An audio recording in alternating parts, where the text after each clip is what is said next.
In today's video, I'm going to teach you how to access snap settings and disable specific snap types. If you've ever found your cursor snapping to points you don't need, or you're working on a detailed task where oversnapping gets in the way, this quick adjustment will help you stay precise and focused. We'll start by heading to the Manage tab. This is your central hub for project-wide controls and customization, and it's where you can fine-tune how your cursor behaves during modeling or drafting. Once you're on the Manage tab, look for Additional Settings and select Snaps. That opens the Snaps dialog box, which is where all the snapping behavior is controlled. Inside the Snaps dialog, you'll see a list of checkboxes for different snap types. These represent the geometric features your cursor can lock onto while you work. Common options include endpoints, midpoints, and intersections for line-based precision, as well as perpendiculars for squared connections. You'll also see geometry-based points like centers and quadrants, and curve-related options such as tangents. Each of these helps you align elements quickly, but depending on the task, some can become distracting or cause your cursor to jump to unintended targets.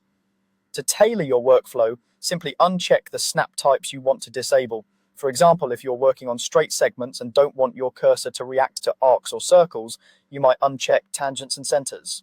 If the midpoint highlight keeps interrupting your placements, uncheck midpoints.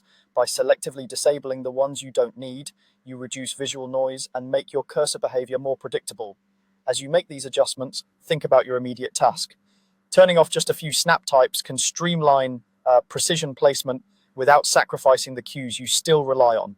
If you're laying out elements that must align exactly at endpoints and intersections, keep those active and disable the rest. If you find snaps competing for attention around dense geometry, pare the list down to only what's essential. After you uncheck the snap types you don't want, you're set. The next time you move your cursor across your model or drawing, you'll notice it no longer locks to the disabled points. This makes it easier to place elements exactly where you intend, especially in tight or complex areas. And remember, these settings are flexible. You can come back to the Snaps dialog anytime to re-enable a snap type as your needs change. Small tweaks here can save you a lot of time and reduce frustration, keeping your workflow clean, deliberate, and accurate.